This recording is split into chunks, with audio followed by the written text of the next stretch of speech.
Good afternoon, everyone. Thank you for joining today's webinar. We'll give it a couple of about 30 seconds or so for everybody to come on in and join. Thank you. Bluefin team, can you see my screen okay? I see you. You see me, but you do not see my screen. Correct. Well, that's not good now, is it?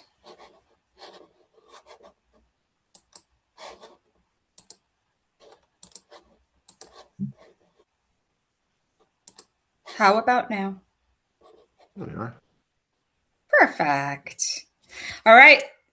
Let's go ahead and get started. We have a fantastic session today. Thank you, everyone, for joining us. We're going to do some introductions to our presenters in just a second, but today's webinar is focused on cybersecurity, what happened in 2025, and what are the trends, threats, and tactics that are shaping the year ahead.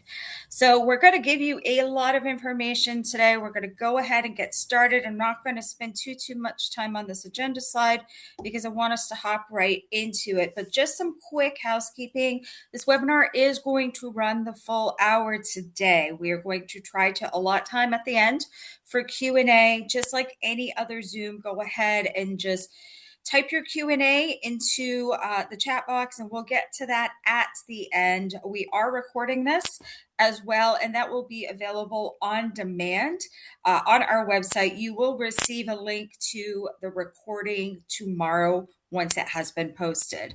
So just a quick run through of today's agenda. We're going to talk a little bit about the 25 cyber threat landscape, what changed and why that's important, how the modern attacks are actually working now, and we're going to talk a lot about AI and deepfake and spoofs, the biggest breaches of 2025, what they revealed, why there was a problem this year with traditional defenses, the perimeter causing this detection gap, and moving first to a data security first posture rather, and this is going to be about data devaluation. We're going to talk more a little bit about what Bluefin does, what our guest today, Austin Clark from VGS, does in terms of that data devaluation with tokenization and encryption, and how Bluefin and our partners enable this data first strategy. So, with that being said, I'm going to introduce today's presenters. Rustin, can you kick us off, please? Hi, Rustin Miles, founder and chief strategy officer at Bluefin. I've been here for a couple decades and absolutely excited and passionate about payments and payment security. Awesome. Tim? Yeah, Tim Barnett, the Chief Information Officer at Bluefin. Been with Bluefin for a little bit over 14 years. Like Rustin, I'm very passionate about payment security. And for the organization, I run the security development and all the IT systems. Great. Justin? Hi, everybody. Justin Stanley, about a 20-year technology veteran. Love all things tokenization and data security. And here at Bluefin, I head up product. Awesome. And our guest today, Austin Clark. Thank you, everybody, for having me. Austin Clark here. I have a pretty decent background on the endpoint security, endpoint management side, and at VGS, very, very focused on data security specifically. So happy to give my thoughts when it's time. Wonderful. Thank you. So, Rustin, can I hand it over to you to kick us off today? Sure. So before we dive into what happened in 2025 and all the numbers that define one of the most significant cybersecurity years we've ever seen, I want to set the stage with a few grounding concepts to help us out. Cyber attacks today look very different from what most people picture, and the threat actors driving them operate more like global businesses than lone hackers. Modern attacks are very fast, automated, and built to scale now. They move across cloud platforms, SaaS environments, APIs, and identity systems with the greatest of ease. And regardless of whether you're a university, a retailer, a government agency, or a technology provider, you're part of this interconnected ecosystem, which means if one piece is weak, every piece is exposed. So our goal in the next few minutes is to give everyone in the audience, no matter your technical background, a clear foundation for the trends, breaches, and defense strategies that we're going to talk through and walk through today. So, as we talk about the 2025 threat landscape, we'll be using several terms that describe how these modern attacks actually work. Here are some of the more important ones that you want to keep in mind. Ransomware. This is where attackers break in, lock, or steal your data and demand payment to restore access or to for you to avoid exposure. RAS, or ransomware as a service. This is ransomware that's sold as a subscription. So it lowers the barrier so that almost anyone can launch an attack, no matter their level of experience or sophistication. Zero-day vulnerabilities. This is where when there's a newly discovered software flaw with no fix yet, and it's often exploited immediately, and this is by design, thus the name. Identity compromise is when attackers actually use the stolen credentials or tokens to log in. This is different than a breach. It's the actual compromise of the data, not just getting in, but once it's actually used post breach. Deepfakes, AI-powered social engineering. This is AI-generated voice or video used to impersonate real people and to trick employees. Supply chain attacks. This is an attack that comes through a trusted vendor or integration to reach many organizations at once. API attack surface. So these are the application programming interfaces that interconnect systems and share data, and it's now one of the most common entry points. And of course, my favorite, data devaluation, making sensitive data worthless to attackers by encrypting or tokenizing it at the start. So these terms will come up repeatedly as we break down the biggest shifts from the past year, and understanding them, I think, will make these trends much clearer. So traditional cybersecurity assumed that attackers would try to break in by hacking through layers of defenses. But today's attackers don't operate that way. They log in using stolen credentials, and then they exploit unpatched systems faster than organizations can respond. Or they enter through trusted vendors and SaaS platforms that already have a foothold inside of your environment. So once inside, they move quickly, automating reconnaissance, exfiltration, locating valuable systems. They're operating across clouds and SaaS environments. And this often happens inside of minutes. They use AI to craft highly personalized messages, deepfakes. They impersonate the leaders in the organization or the gatekeepers. And automated exploit kits take advantage of these vulnerabilities at scale, faster than humans. So attackers today behave like agile engineering teams. They're coordinated, well-funded, and incredibly efficient. So this is the backdrop for the story of 2025, a year where attackers moved faster than ever before. Defenses struggled to keep pace, and organizations had to rethink what protection actually means. So that kind of leads to the fact that 2025 was the year that the threat landscape fundamentally outpaced traditional defenses. And not because organizations became weaker, but because the attackers became faster, smarter, more organized, more industrialized. So the breach to impact window shrank from days to minutes, if you can believe it. And AI has been allowing attackers to automate even the earliest stages of intrusion long before defenders even knew something was going on. So in fact, the average time from initial access to the data exfiltration dropped to just 79 minutes. So that's an all-time low. And for those of you who've been tracking this, that's extremely fast based on the past decade or so. We also saw a leap in sophistication. Attackers are using AI to mimic employees with pretty near perfect precision, generate deepfake voice and video content, create malware variants on the fly that slip past signature-based tools. So it's not a big surprise that 91% of cyber attacks now involved some form of AI automation. This reflects just about how deeply embedded these tools have become in the criminal ecosystem. And at the same time, the supply chain entry became the preferred attack vector. So this is your one to many, right? So with so many systems interconnected, 60% of the breaches in 2025 originated in a third party or a supply chain integration. So it bypassed the very perimeters that these organizations have relied on. So all of this unfolded inside of a fully commercialized cybercrime economy, one built on subscriptions, if you can believe it. Affiliate programs, ready to launch attack kits, more attackers, better tooling, easier, faster operations. So really, this year was defined by the word escalation. So what exactly has changed in how attackers operated in 2025? It wasn't just the volumes of attacks, it was the velocity of attacks in which they occurred after post attack.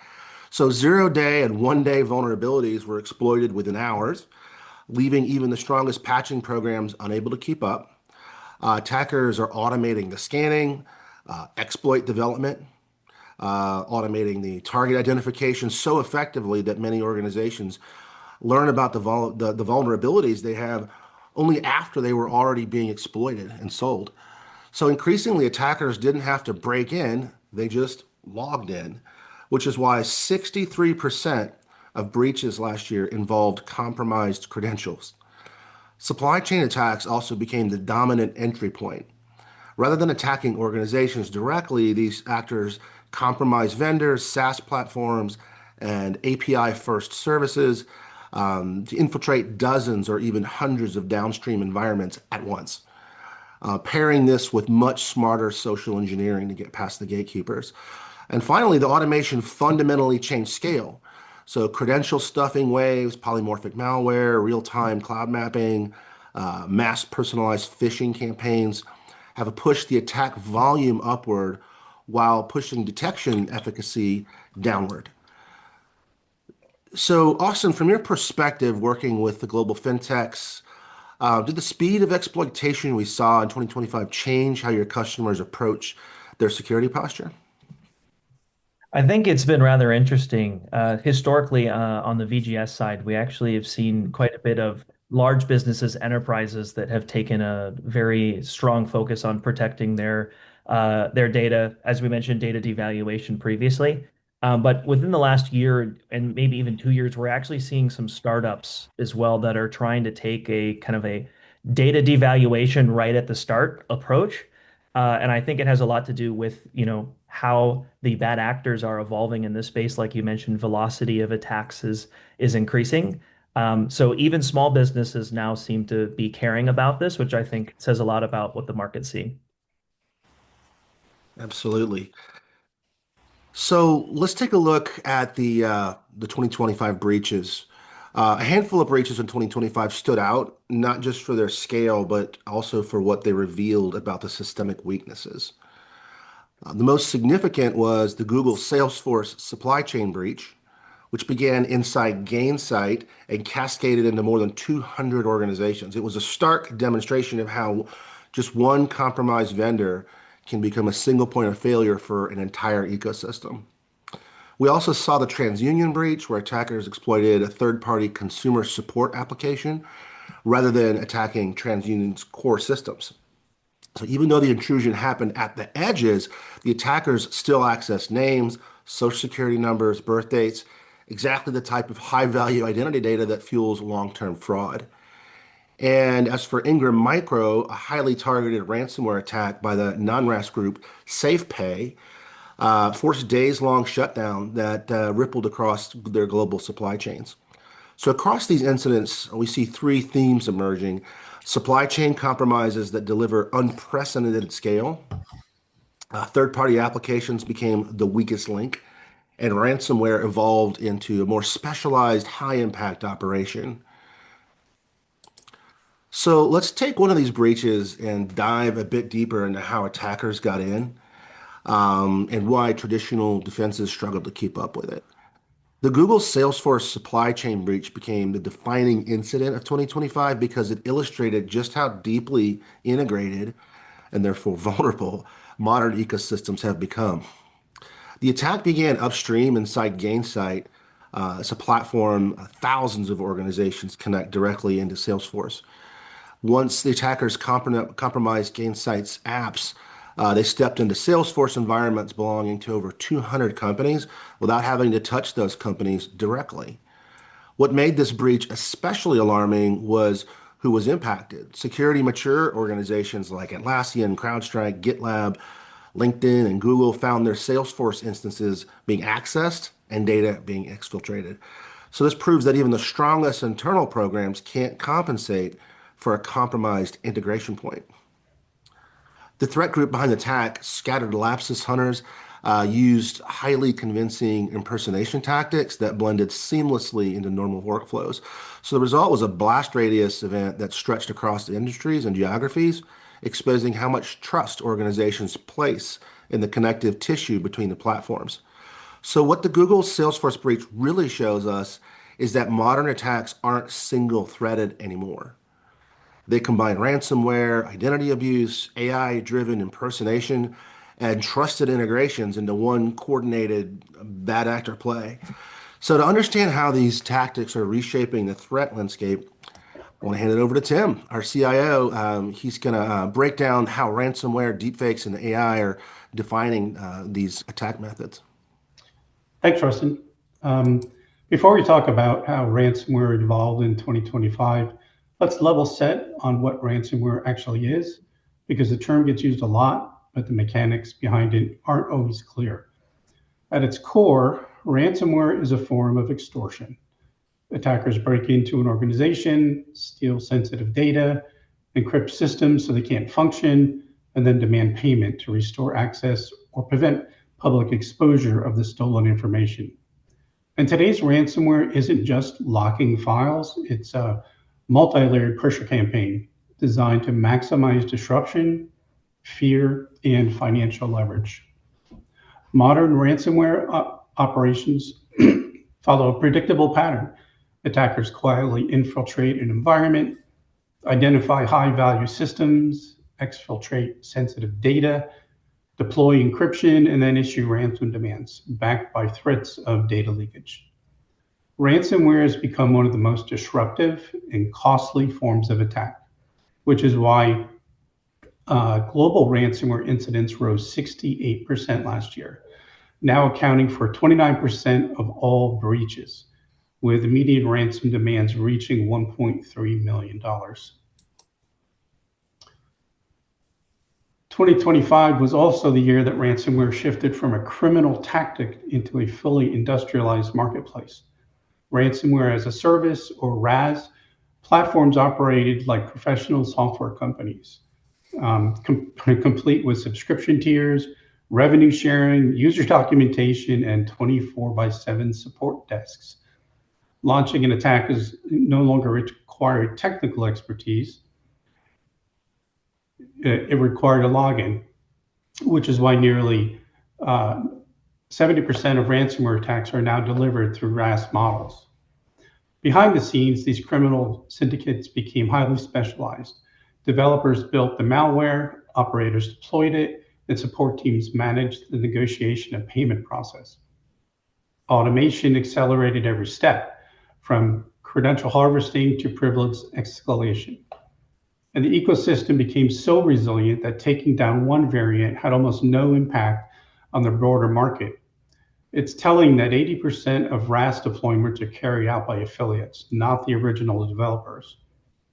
Meanwhile, high-end groups like SafePay continue to run fully independent, targeted operations outside of the RAS economy. They reinvested aggressively, up to 40% of profits poured back into new tooling, making their attacks increasingly sophisticated and harder to predict. Organizations now face both industrialized mass ransomware and handcrafted targeted operations simultaneously. So, Justin, this industrialization of ransomware must influence how we think about product design. Are you seeing shifts in the types of controls or capabilities customers are asking for? Yeah, great question, Tim. So from a product design standpoint, Bluefin being a vaultless solution, which we'll talk about more, I think a couple slides down, we're natively well poised against ransomware internally, as we don't store any customer data. Now, with regard to controls or requests from customers, we're definitely seeing a shift there, right? Customers are asking fewer questions, through their vendor management process about, perimeter style prevention, and more about what happens when something gets through those defenses. So, there's a noticeable uptick in, I'd say, scrutiny around like our internal data integrity practices. how it's protected at rest, how backups are created and isolated, how quickly we can recover in the event of a kind of a worst case scenario. So backup and recovery and DR, they're coming up much earlier in the product and security conversations, not so much as the compliance checkbox or at the tail end of the process that they used to be. Gotcha. Thanks, Justin.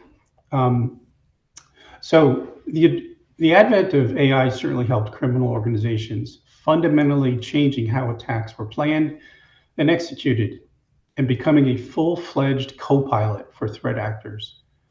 Phishing messages were no longer riddled with typos. They were polished, context-aware, and written in convincing replicas of internal communication styles. That's why AI-generated phishing emails now have a 50% higher click-through rate than manually written ones. Deepfake voice and video also reached a point where attackers could impersonate executives or IT support with only seconds of available audio. These synthetic transactions were convincing enough to trigger urgent payments, reset passwords, or vendor access approvals. And because generative AI has reduced attacker pretext creation time from hours to minutes, the volume of these attacks surged. Technically, AI helped attackers move faster and smarter. It wrote new malware variants designed to evade detection, generated exploit code directly from vulnerability descriptions, and automated reconnaissance across cloud environments. Attackers no longer needed deep expertise, AI provided it for them. And if AI gave attackers intelligence, deep fakes gave them credibility, and identity became one of the most targeted layer of security. Deepfake attacks surge across industries, with 1 in 4 organizations experiencing a deepfake-enabled incident in 2024. And voice-based deepfake fraud skyrocketed by 420% year over year, making it increasingly difficult for employees to distinguish legitimate requests from fabricated ones. Attackers also shifted towards compromising the identity layer itself. SSO infrastructures, OAuth permissions, service accounts, API keys, and session tokens. Once attackers gained identity access, they bypassed every traditional perimeter control behind it, especially in SaaS-heavy environments where authenticated access is implicitly trusted. These attacks were rarely a single touch point. They blended spoofed emails, cloned voices, fake meeting invites, social engineering chats, and perfectly timed MFA pushes into a cohesive sequence designed to overwhelm and manipulate the victim. The result was simple. In 2025, attackers didn't have to breach the network, they just logged in. So, Austin, I know VGS deals with high value identity and payment flows. Are you seeing similar patterns in identity compromise or AI driven fraud? I wouldn't say that VGS is directly seeing patterns around these attacks, but I definitely can say that our customers are trying to de-risk themselves from those attacks. VGS specifically focuses on off-network tokenization, or otherwise, in a better way of putting it, we protect and redact sensitive information before our end customer actually gets a chance to store this data or leverage it or use it. I think historically there have been flows where businesses will say, "Hey, I need to be able to have the actual card number to perform some kind of anti-fraud or dispute or chargeback management process." But leveraging our technology, we've been able to find that customers actually can, using a token or a reference of the data, they can actually continue along with the process that they've built without actually needing to reveal the true raw form of the sensitive data that they're protecting. So long story short for your answer, Tim, we're not seeing a ton of patterns specifically, but we're definitely seeing customers try and reduce the risk of those possible attacks. Super. Thanks, Austin. So identity compromise wasn't the only fast-moving threat. Zero-day exploitation accelerated dramatically in 2025. AI-assisted exploit builders and autonomous scanning engines allowed attackers to weaponize vulnerabilities within hours of disclosure.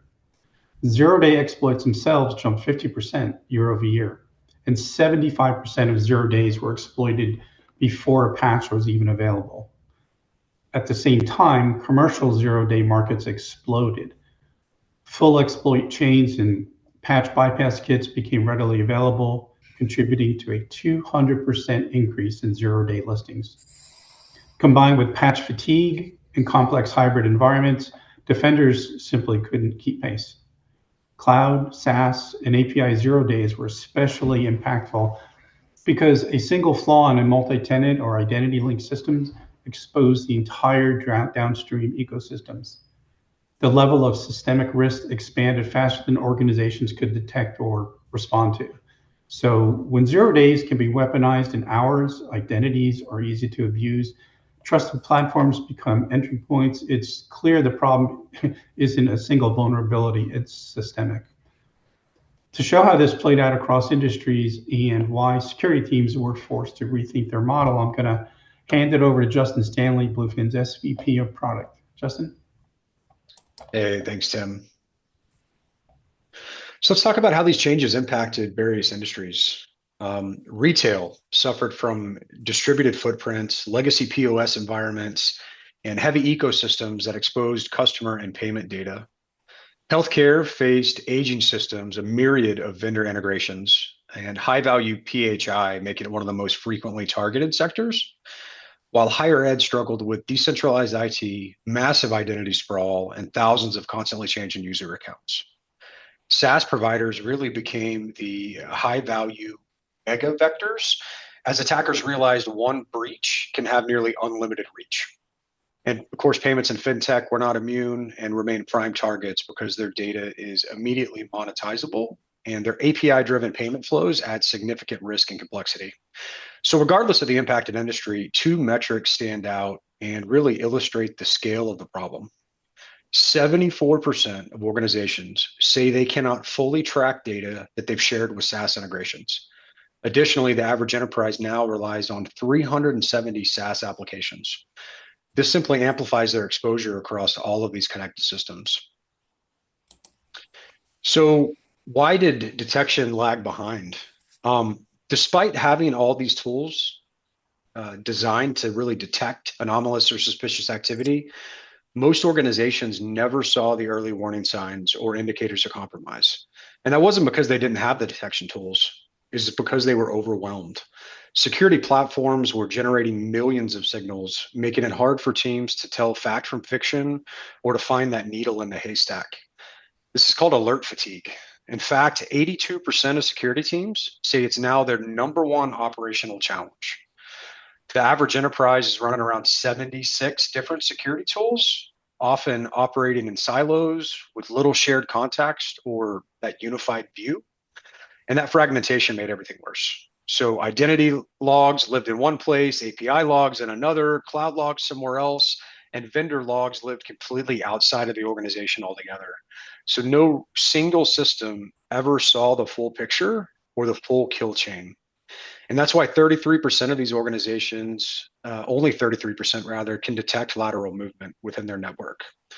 So attackers simply blend into the seams between these platforms. And even when anomalies were flagged, response time was often too slow. And it's due to manual processes, vendor dependencies, limited automation, created delays that attackers exploited, especially when they were operating under legitimate identities that they've already stolen.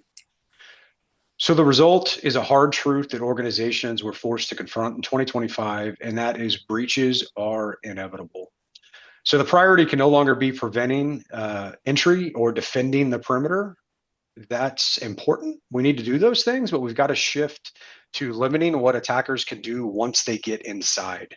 And that shift sets the stage for the next security model we're going to talk about, which is data devaluation. But before we move on to that, Austin, VGS works with companies managing multiple integrations to SaaS platforms, third parties, and the like. Are you seeing the same type of fragmentation and alert fatigue? Are you guys hearing that in the wild?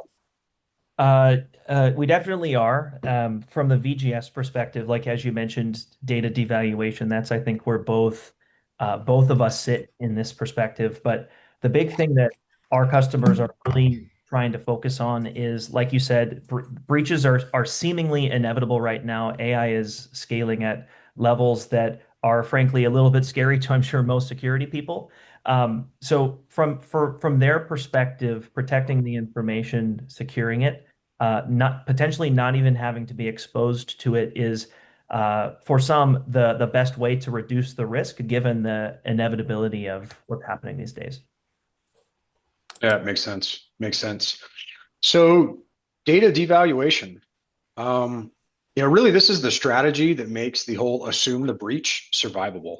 So instead of focusing on keeping attackers out of the network, it ensures that the data they encounter when they get in is completely meaningless to them. There's several ways to accomplish that. So tokenization, encryption, data masking, data minimization, all of these things remove that usable value from the sensitive data. So when organizations ultimately devalue that data, breaches become far more containable events rather than massive catastrophic data exposures. Those stolen records become effectively meaningless strings. So you can think of ABC123, not an actual social security number or payment card data. Additionally, regulatory and compliance impact drops drastically. Incident response time become faster and more precise because teams can quickly identify what was and wasn't actually exposed. So when sensitive data no longer has resale or extortion value, attackers lose much of their incentive to target those systems for data theft. Most importantly, data devaluation can protect sensitive data everywhere in transit, at rest, across vendors, across SaaS platforms, and cloud environments. So let's look at some technologies that make that possible. Okay, data-centric security. So there's 5 core pillars to data-centric security. Number one, and I think VGS would agree to this too, is tokenization.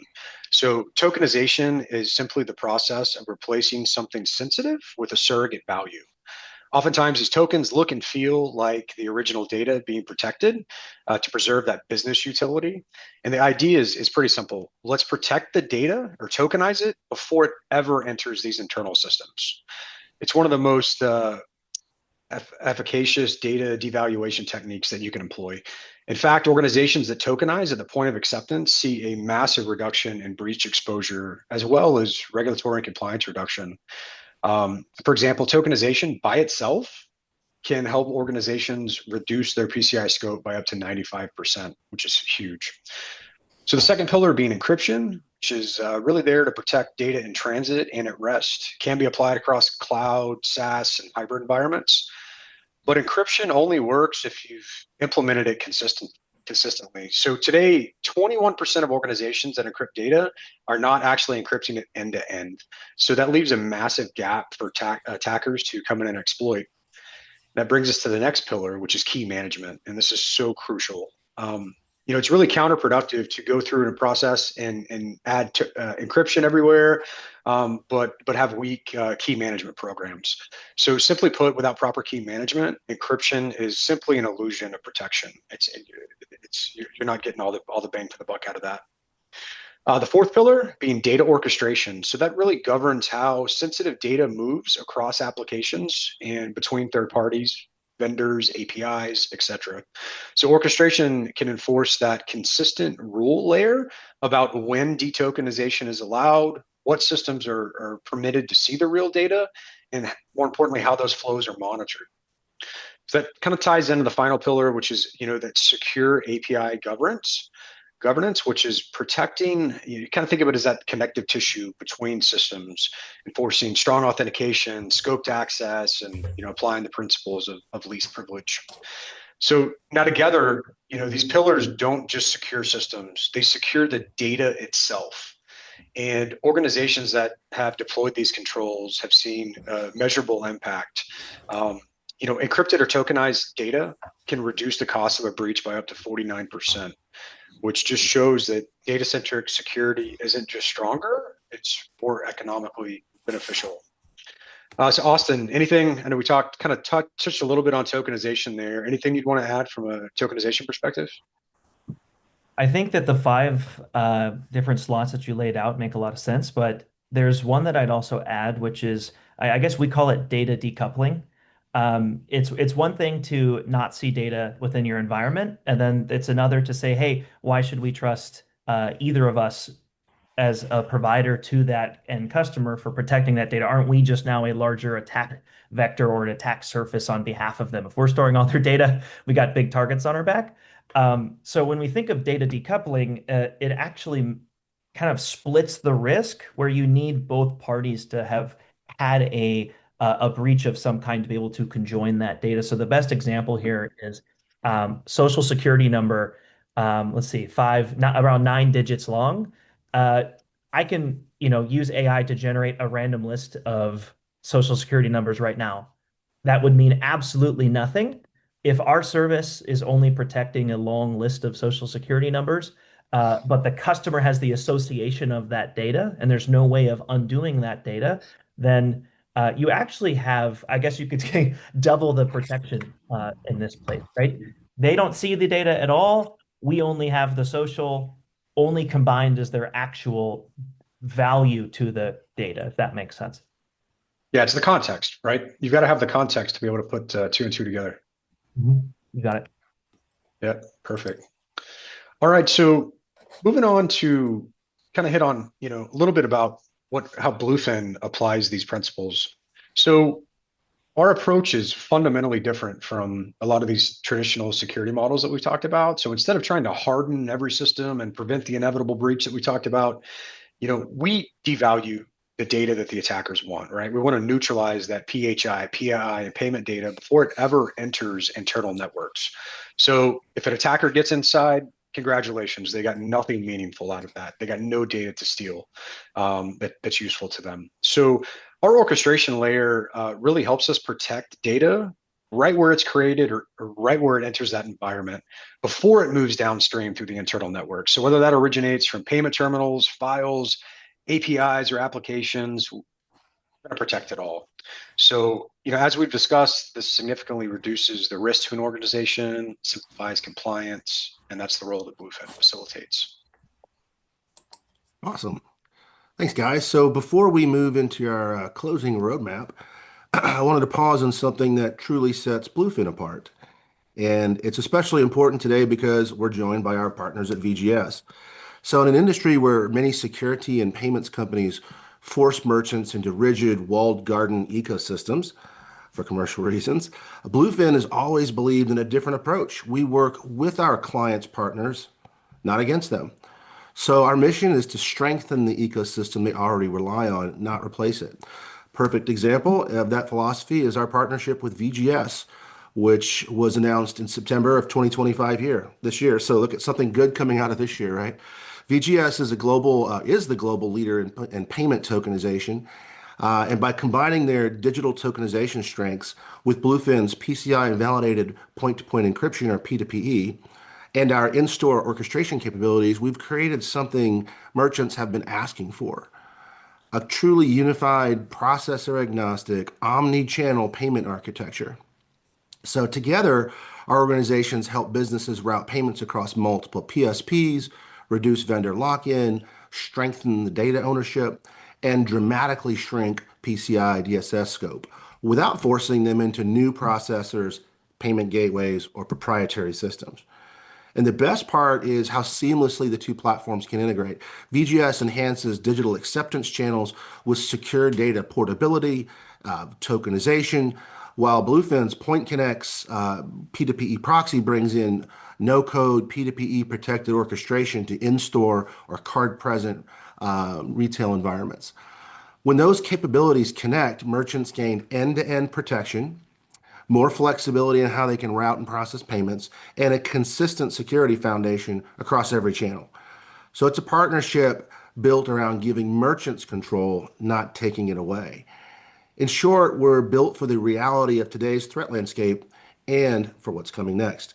So Austin, from the VGS side, what feedback have you been hearing from merchants now that they're able to extend tokenization across both digital acceptance and in-store channels? I think when you don't have to worry as much about the security and the protection of the data, you can build pretty unique experiences. I think, we were just talking about a merchant who You might walk into the store, you might need to purchase something just for without sharing too much information, but you might want to say, hey, I want to purchase something, but that you might be actually renting something, right? Let's say you're renting for a month. So you walk in, you pay with your card, you tap it, you dip it, depending on however they want to accept the payment. But we need to get that payment credential to be rotated as an online credential. So it starts in store across that channel. It needs to move to the online channel so that you can then rotate into subscription billing every month. So that's like one example of many where being able to work across the channels synergistically with the likes of Bluefin, we're seeing some customers have some success. Awesome. Thanks for that. So I guess to kind of bring it home and to wrap up, we're going to leave you with a sort of 30, 60, 90-day plan. So let's say the first month of a data-centric transformation focuses on fast, high-impact wins. So start with a rapid inventory of where your sensitive data is captured, stored, processed, and moved across the organization. At this point, the goal isn't perfection, it's identifying the highest risk, to prioritize that risk, the highest risk data locations very quickly. So next up, tighten your API posture, disable unused endpoints, rotate your keys, restrict the scopes, enable logging and rate limits. Remember, APIs are one of the biggest infiltration paths of this year. And even small hygiene improvements can immediately reduce the risk and the attack surface. Identify controls, identity controls. These deliver the fastest return on investment. So enforce multi-factor authentication everywhere. Unify the access through single sign-on. Remove stale accounts. Apply conditional access policies. And finally, perform a zero trust access review to minimize unnecessary privileges. So let's talk about some of the midterm improvements. Once the foundation is in place, our next stage would be to strengthen the structural resilience of the program. So in the next 3 to 6 months, then we would focus on expanding tokenization across more systems. So e-commerce, CRMs, ERPs, mobile apps, payment APIs, data warehouses, logs, analytic tools. So every additional system that handles tokens instead of raw data shrinks the breach surface area. This is also the time to consolidate your security tools, reduce overlapping platforms. This improves visibility, minimizes alert fatigue that Justin talked about, and accelerates your investigations. Unified logging across cloud, SaaS, identity, and API layers eliminates the blind spots, and this is the very spot that attackers exploited throughout this year. Strengthening vendor controls is another very essential step. Review your integration scopes, enforce MFA and SSO for them as well, and require encryption or tokenization before the data leaves your environment into theirs. So make them a part of the security posture and not a problem. Finally, update your incident response playbooks to reflect your cloud, SaaS, identity, and API-driven breaches. It's always important to minimize the blast radius by having an incidents or an IR playbook ready to go and test it. So let's get into our long-term strategy. The long-term goal here is full data orchestration. Centralize the data and how its sensitive data is captured, protected, and routed across every environment. In a mature posture, tokenization and encryption happen at the point of capture or the point of interaction, and detokenization only occurs when it's explicitly authorized and needed and necessary. Automated auditability transforms compliance by continuously generating evidence for your PCI, HIPAA, GDPR, and other frameworks. Centralized and segmented key management ensures encryption remains effective even during deep compromises. Complete cross-platform visibility will tie everything together by correlating your identity behavior, your data flows, API activity, and cloud logs into one unified picture.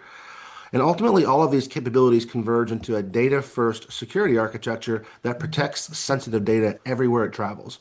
And this is exactly where Bluefin and BGS deliver measurable advantages. So this is the end of the session here, and so back to Danielle. Awesome. Thank you so much, Rustin and team. Let me get back on camera. Um, All right, there we are. I'm going to get out of the presentation really quick so that I can go ahead and return back to our screen. All right, so we do have some questions. Let us see what we have. Unfortunately, the webinar is not eligible for CPE, but that is a really good question. Thomas, yes, you'll get the Bluefin slides after the webinar, and we're going to have the recording available for you folks too. And thank you, anonymous attendee. I should have actually muted my microphone a little bit early, but I do appreciate that. So one question that I want to pitch over to Rustin and Austin. We talked a lot in this session about encryption.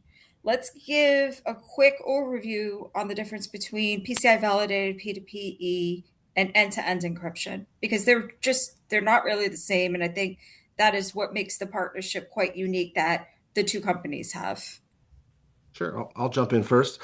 So end-to-end encryption, absolutely important. It's a general concept, right? I think we see it in our WhatsApp or our Signal app, or maybe even at the bottom of Facebook Messenger now. This message is end-to-end encrypted. So it's become sort of in the common parlance of consumer and minds as well, not just commercial. So we can all understand that we want something to be encrypted end to end. Well, that can't just be a subjective term like, hey, I want this thing encrypted end to end. What if there was a standard that says, here's how you encrypt something end to end? And oh, by the way, here's how you connect devices, and here's how you rotate keys and create the keys, which are, it doesn't matter how strong your lock is. If the key is sitting in the database, you can unlock that. So it's very important that if we're going to have an end-to-end encryption tunnel that's going to protect us, that there be a standard involved, and that standard be accepted by Visa, MasterCard, American Express, Discover, and hundreds of participating organizations across the world. Well, guess what? That exists. It's called the PCI, point-to-point encryption, or P2PE standard. Tim and I are on the PCI board of advisors and have been there for some time. Bluefin was the first to provide P2PE, or a validated solution in North America. And currently, it's how it is the gold standard for how to encrypt and protect in-store, card-present, point of interaction transactions that happen. Now, once that gets through that process, hey, we need to protect that data at rest. And so so I'll move over to hand the mic over to Austin to wrap that one up.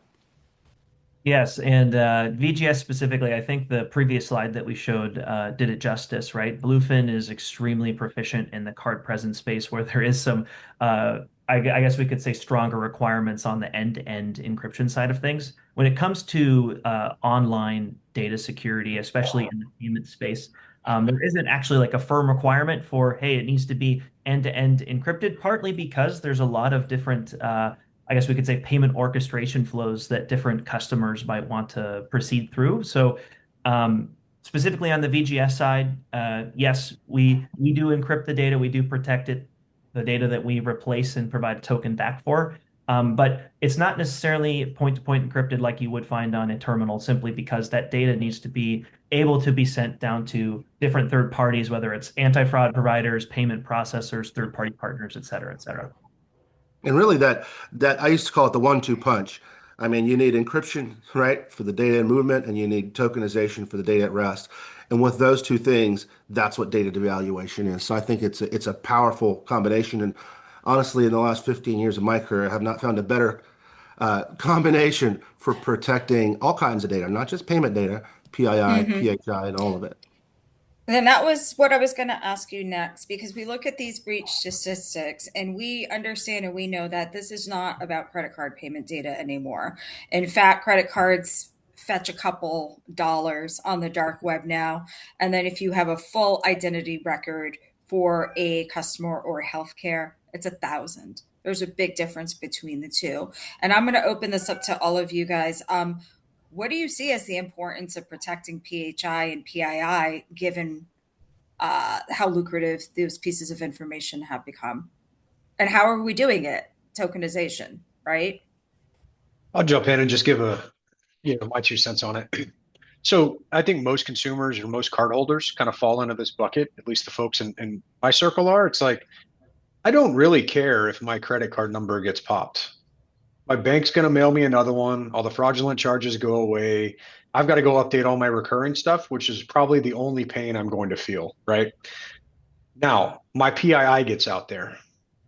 That has massive implications, right? That is a massive headache for me.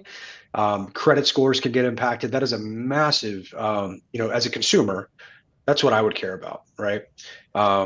So just my 2 cents there, kind of contrasting those. I think the consumers are more concerned about that PII, and I think we're starting to see merchants or any other organizations that have that kind of data.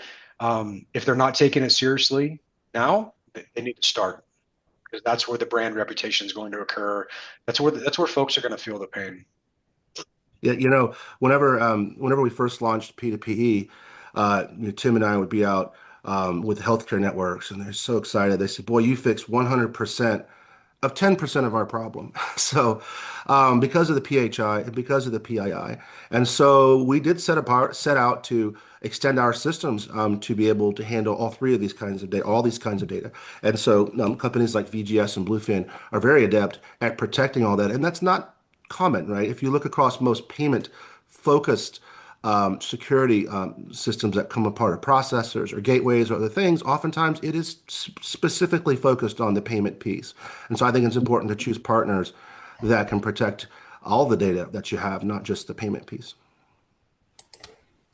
And given that, I do have a question about regulatory requirements. When you start to use tokenization and encryption, we have the payment card piece in PCI. Can you talk a little bit about the reduction in scope there? And then if we're talking more about that PHI and PII, what are we looking at that's governing that?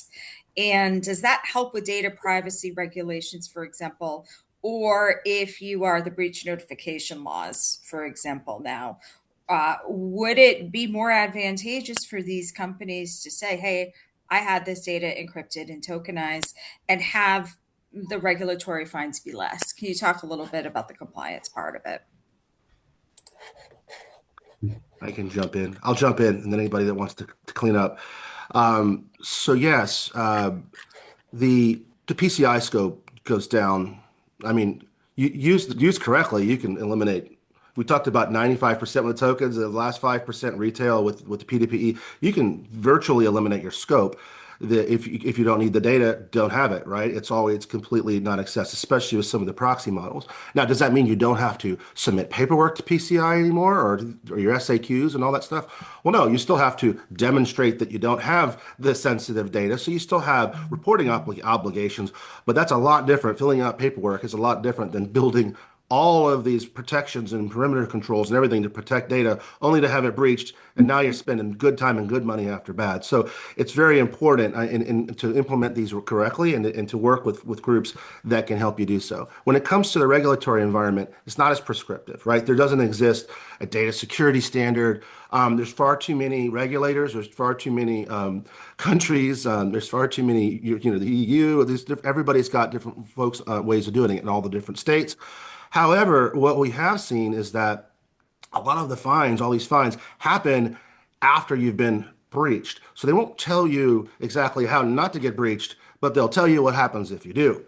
So then what winds up happening is you really need to have those defenses, and you really need up high, not defenses, postures like data devaluation, as well as your normal defenses up, so that it doesn't happen, and B, it should be as good or better than the company next to you at your strata, right? You need to be doing this, the state of the art. What is your industry acceptable standards for this?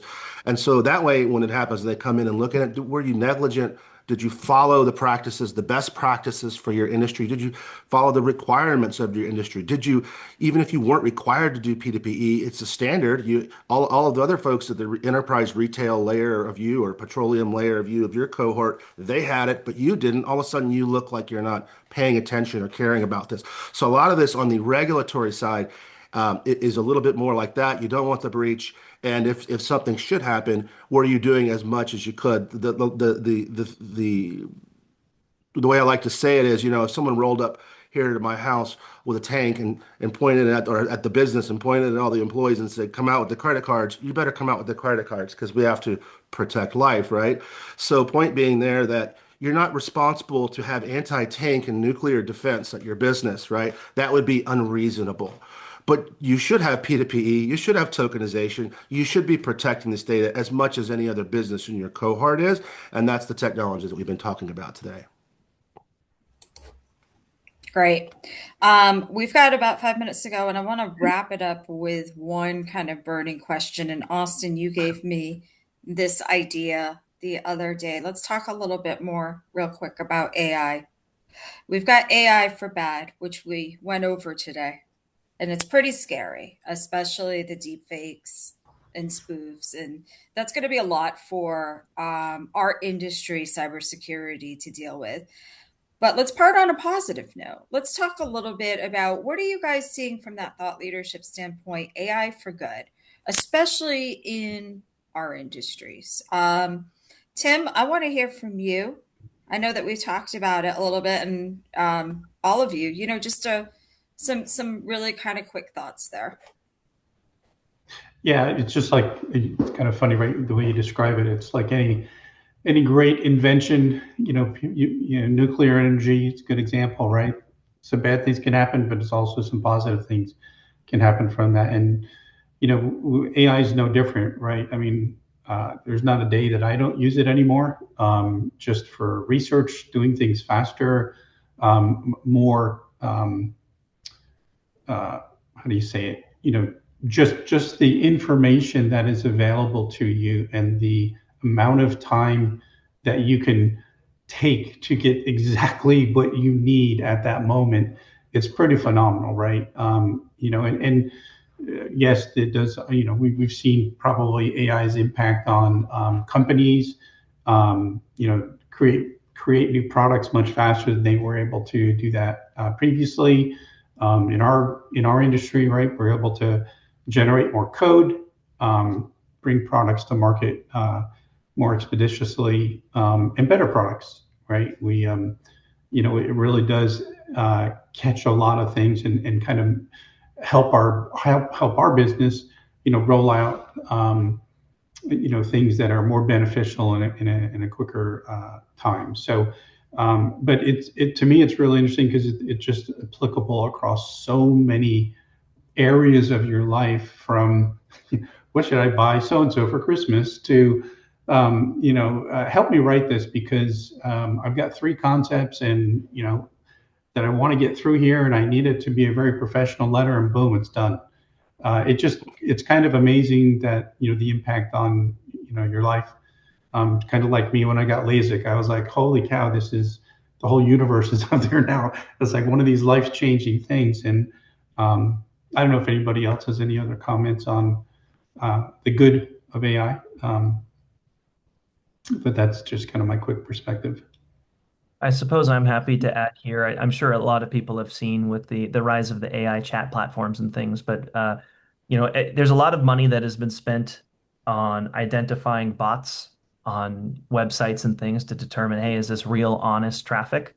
And I think we're coming at an age where bots might be representing someone who does have an actual genuine interest in buying something, at least within that vertical, not necessarily with that merchant. So on the security side, since I know we have this is a very security focused conversation, I think it's important for the security teams out there to be aware of, connect with your product teams, connect with your payment teams, and help understand, hey, instead of me just blatantly rejecting these transactions now, is there anything else that we can do to understand more about, is this a good bot? Is this a bad bot? Is this an agent on behalf of a customer trying to make a payment?